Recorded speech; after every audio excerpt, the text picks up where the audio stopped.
in a good mood, man, this late Sunday night. You guys want to see a magic trick that's, like, impossible and will blow your mind? But let me warn you, you gotta pay attention and, you know, very carefully follow my instructions. Think of a number between 1 and 10. You got it?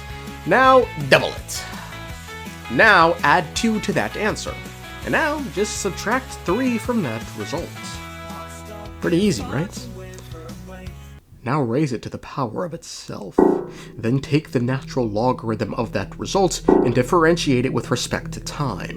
Then take the absolute value of that derivative and integrate that over the interval. Oh, no, we're cooking. Now normalize the number so its mean is 1 and its variance is 0. Now Fourier transform it and then look at its frequency domain. See that spike? Funny, huh? Yeah, I'm good. For those wondering how I made that spike look like that, I'm afraid I can't tell you, but here's the truly magical parts. That spike shouldn't exist. It defies logic. It's nonsensical, impossible, kind of like a path existing without an Aeon. Yep, that's right, folks. See, in the end, I managed to tie it all back together. The impossibility of Cyrenes ending with the current predicament of Fuli.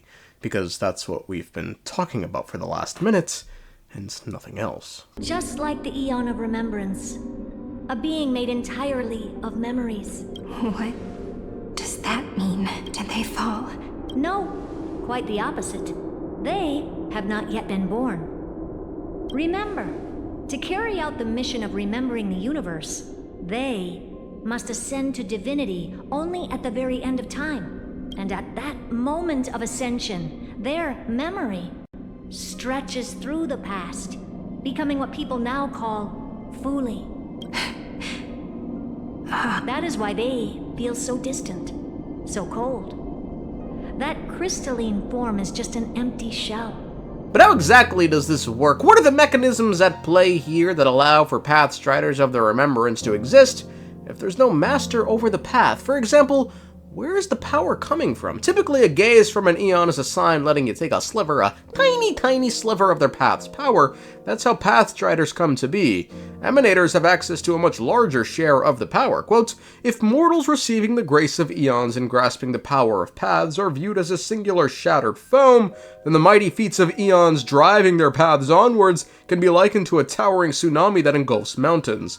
In this empty stellar vastness, a small number of favored mortals can also draw upon the power of the paths with the permission of the Aeons, creating huge waves that erode the coast. They are referred to as emanators. While not completely subservient to the Aeons, emanators are as good as emissaries of the Aeons' wills in everyone else's eyes. But if Fuli doesn't exist, then how can they grant these permissions to their would-be emissaries? Well, Herta answered this, but, let's put it into different words, because, different's good. Everyone in the history of mankind has always liked things and people different from themselves.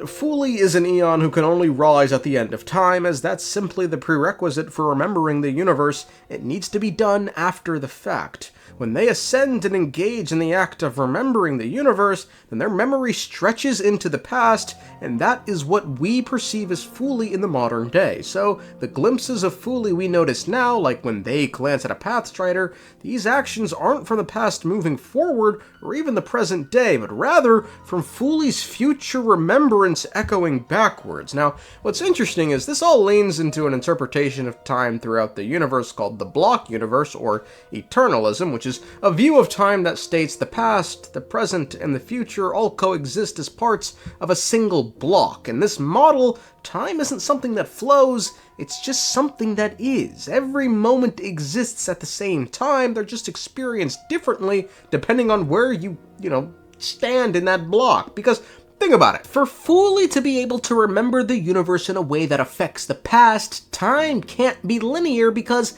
if Fuli only exists in a future where the end of the universe has occurred, then that means the end of time is already there waiting. It's already happened, just like the beginning, just like the past. That's the only way Fuli's atemporal act of remembrance can radiate into the past, giving rise to what we perceive as Fuli. Either that, Or, Fuli's just fucking cheesing with, some retro causality bullshit. For example, if Fuli's remembrance at the end of time creates the conditions for their own existence earlier, then that act of remembrance at the end of time causes the events we see throughout history, meaning their actions in the future alter the past. So with these two scenarios in mind, here's how Pathstriders of the Remembrance can exist. Either Fuli's power reaches backward through time in a fucking divine act of retrocausal magic, or it just exists timelessly in an eternal block of moments.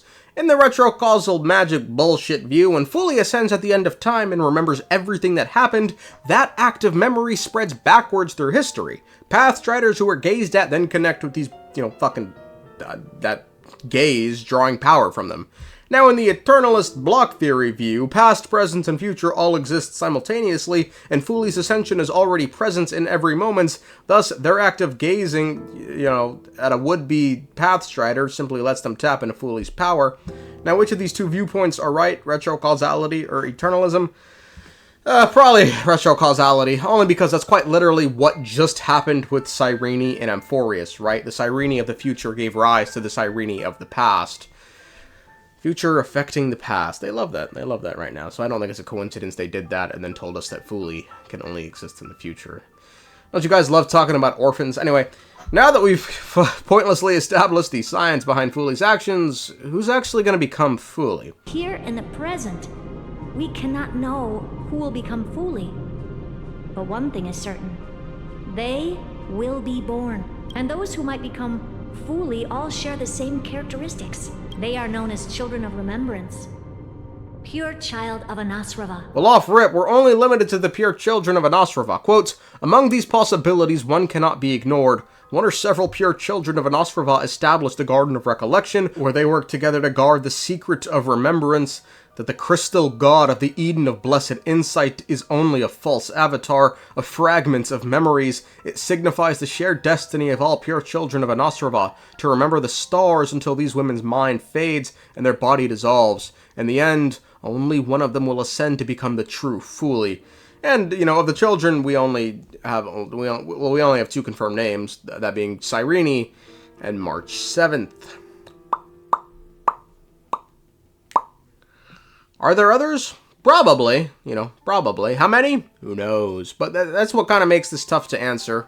With that said, between March and Cyrene has probably the greatest feat of anyone in the universe right now. That's not an Aeon. Even among the Aeons, it's still kind of nuts. She did an era nova to the entire universe after Irontomb destroyed the entire universe. Folks, that's an act of remembrance for the entire cosmos, folks. That's Aeonic. That's what Fuli does at the end of time. He remembers the entire universe. So naturally, her to confirm that Cyrene has gone further down the path of remembrance than anyone else. But now, I finally understand what that chaotic matter around Amphoreus truly is. It is your memory. Your mind now stretches across the stars, allowing you to travel farther down this path than anyone else. This must mean she's a lock to become Fuli. Well, she certainly has the resume to back this up. Let's not forget about the oddity that is March 7th, someone whose real identity, even after Amphoreus, we still don't know. Someone who, within their soul, has a being wielding power comparable to that of an emanator for a completely different Aeon. She's a bizarre individual to the point it'd be foolish to write her off based on Cyrene's feats alone, but maybe we'll never know who becomes Fuli, because the only way we can find out who becomes Fuli is if the end of time were to occur, and we'd be dead by then. That wouldn't be good.